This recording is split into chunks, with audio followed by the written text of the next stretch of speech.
Let the sun shine, let the sun shine in. It's spring, oh my god!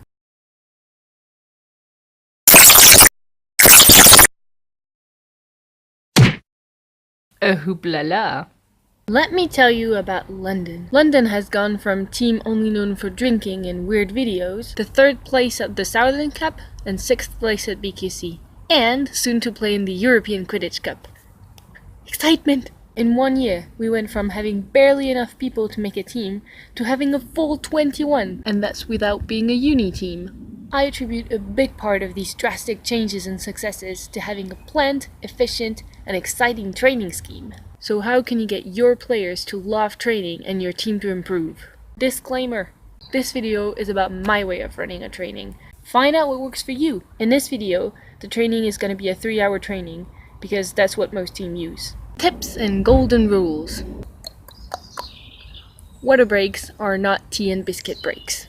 Give your players 2 to 3 minutes to drink, rest, and chit-chat. 3 minutes is plenty of time. If you can, set up a coaching team. Open applications and pick yourself a Quaffle Players coach, a Beta coach, and a Seeker coach. One of those coaches can be you or the captain. A coaching team will give you useful input and lift some weight off your shoulders so you can plan better trainings. It has helped London so much. Big up to Fiona, Jacob, and Ishara. Have a timer and a whistle. It will help you keep track of time, and you can even use it in some exercises. And when players are being naughty, good old whistle. Plus you'll feel pretty badass. Be positive. Really encourage people. Tell them when they're doing good. And if they're not, give them constructive criticism. A really easy way to give constructive criticism is the shit sandwich. The shit sandwich is one nice thing, one bad thing, and one nice thing. For example, instead of saying, "Wow, that pass was really bad," your positioning was good, the pass was well intended. However, it didn't work because you need to work on two-handed. But we can practice it more in the drills and keep it up and you'll do great. Explain clearly what you want people to do and how to achieve it. Keep motivating them, and in circle time, don't pick out on one person. It's unnecessary to let everyone know how much they failed. However, during a drill, do give them personal feedback. Positive or negative. Correct errors as soon as they happen. If you leave everything for the end of the drill, it's much harder to remember your advice because it's all at once. So remember, don't do this. Circle time. John, you sucked.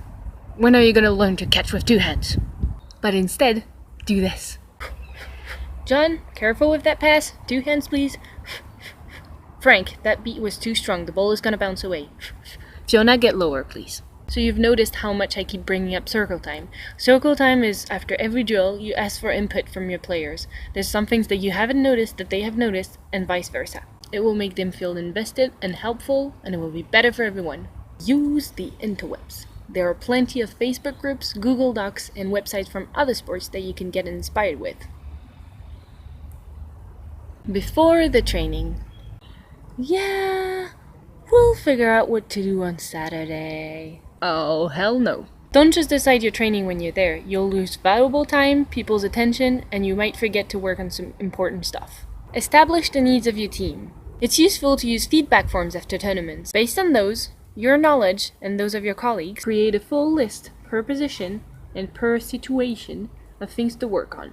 You can then use those observations to plan trainings until the next tournament, spreading the different points across them. Remember to post in your team group, not the public one, just for your roster, the training plan for next weekend. It will help get people involved and excited, and they will be less confused at the training. At the training. Getting ready, warm up, and circle time. 30 minutes. Timing. Have people show up 15 minutes early. Some people can start setting up the pitch, some people can do some passing, like a name game. One of the guys from my old team, Paris Frog, used to say, "On time is already late." If you start getting ready right when the training is supposed to start, it's just going to gradually eat up more and more and more time. Warming up is like kneading the dough when making a cake. It gets it warm and it sticks everything together. Players may chit-chat a bit, but make sure they're following the instructions. Here is my usual warm-up. First, 4 rounds around the pitch jogging, then you wait for everyone and you do a 5th one sprinting. My players hate me a little bit.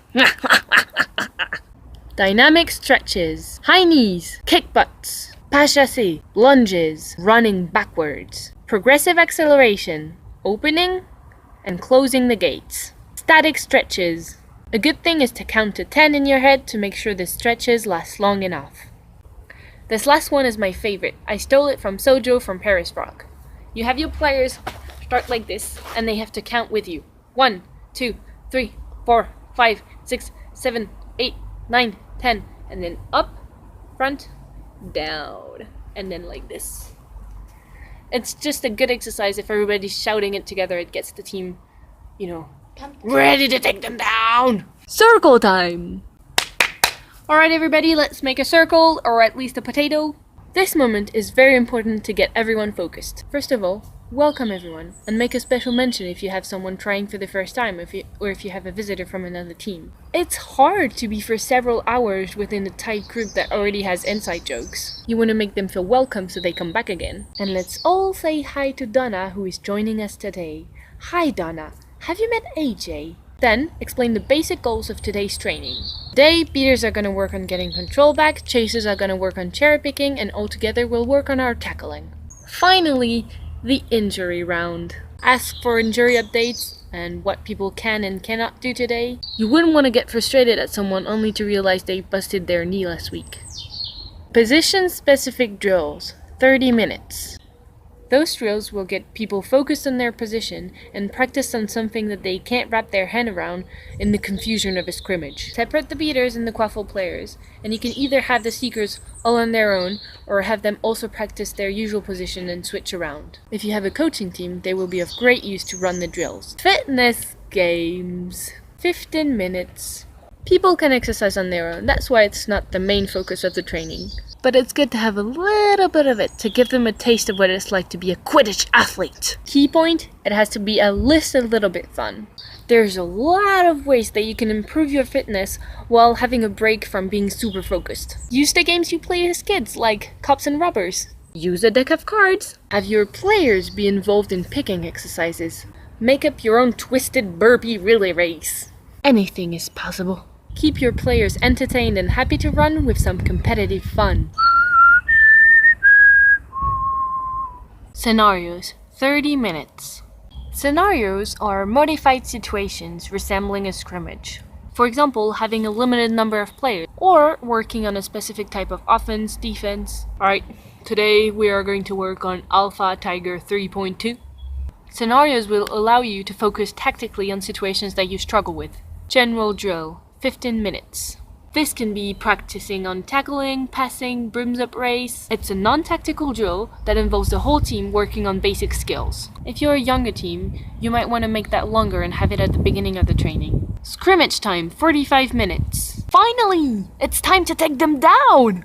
I suggest doing 2 scrimmages of 20 minutes with a 5-minute break in between. Picking the teams is a tricky question. You can do the classic 2 captains, often your keepers if they're leading the pitch. You can do yourself picking both teams, and you can do a mix of both. Have the captains pick the teams and you even them out. Important, don't pick always the same people last. It's not good for morale, and you can even them out afterwards anyway. Give your less confident players a boost by picking them early in both teams. Scrimmage modification ideas. With the snitch, without the snitch. Run the offense within 15 seconds. You can't take more than 5 steps, then you have to pass. When the whistle blows, close your eyes and answer the questions. Where's the quaffle? Who has bludger control? Point to the nearest opposing beater. A really fun way to improve communication is to make a scrimmage where everybody has to scream what they're doing at all times. I am moving forward with the ball. Luke Twist is coming at me, and I am very scared. It might seem a little bit weird at first, but it really helps because then having to say, I'm taking right, I'm taking left, seems really minimal and easy. Stretch down, have someone lead it, get some input on the training, talk about what's coming up for the team. And because I've watched many cheesy dance movies, I always like to end with, give yourselves and everyone a clap. Good job, everyone. You too, good job. After the training, relax. And go to the pub, have a team bonding social.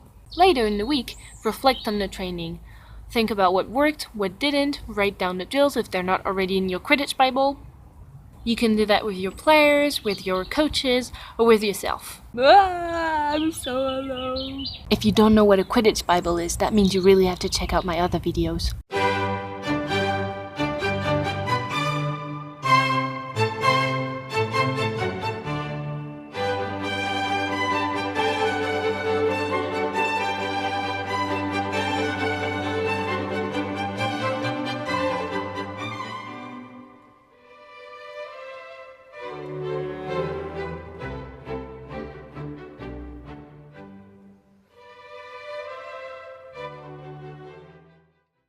Well, thank you for watching. I hope this helps. If you have any questions, leave a comment below, share your coaching tips with us, like, share, subscribe, all those thingies, and see you next time!